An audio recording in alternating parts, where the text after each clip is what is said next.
Well, all in this heritage area, really we're looking at the historic vehicles of the last 50, 60 years, and they are classic designs from the past, really. And my own kind of particular attachment is to those UK or typically British sports cars.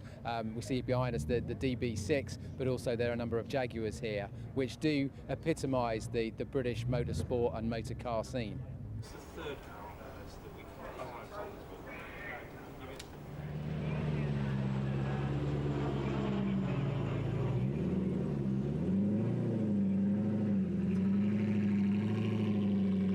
of naming vehicles, but I believe the GT49 might have been owned by somebody else, so Ford had to call this the Ford GT. Forest 20, 30 years ago.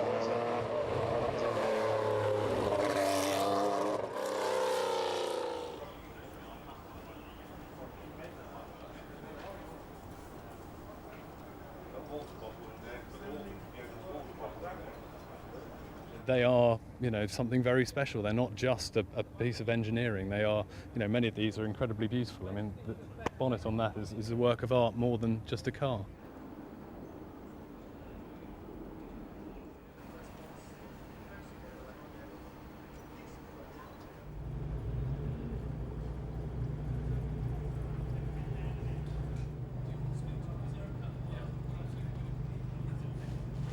The great interest these days is the fact that these cars are going up in value year on year. So it may not be the question of the cost of the fuel that's the issue, but the fact that your insurer may not want you to be running around in them quite so often. Fired up and powered by a 1.5 petrol engine, but I don't think this is a 1.5.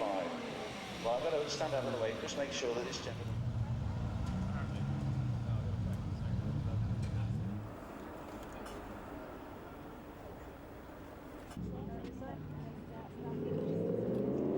This is being driven by Graham White. The seats really want to...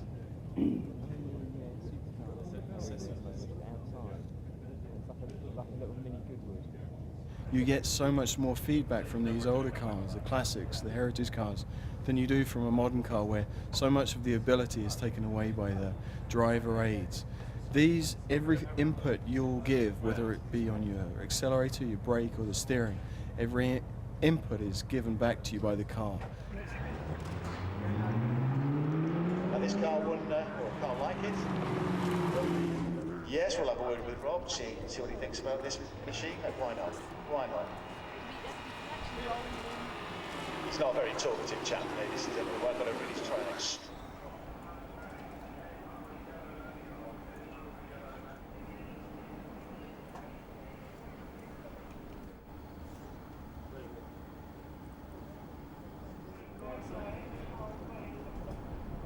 It gives you such a more inner feeling than just driving fast on a road in a modern car.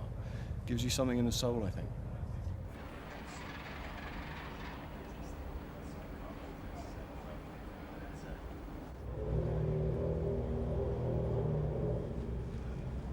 Everybody from garage owners to, entrepreneurs, bankers, anybody who's got a passion for cars, and it cuts across every spectrum of person you'll meet. Say it could be from any industry, you can't pick them, thank goodness. Makes it more interesting for it.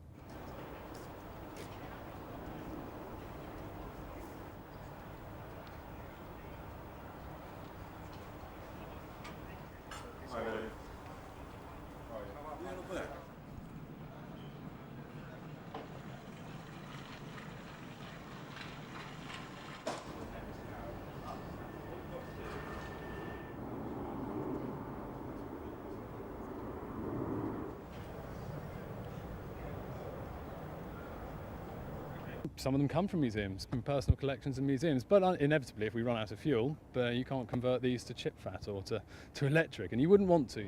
experience that glorious sound. I think the future's rosy, to be honest. My prediction is that the last gallon of fuel in the world will be put into a supercar. Experience that glorious sound.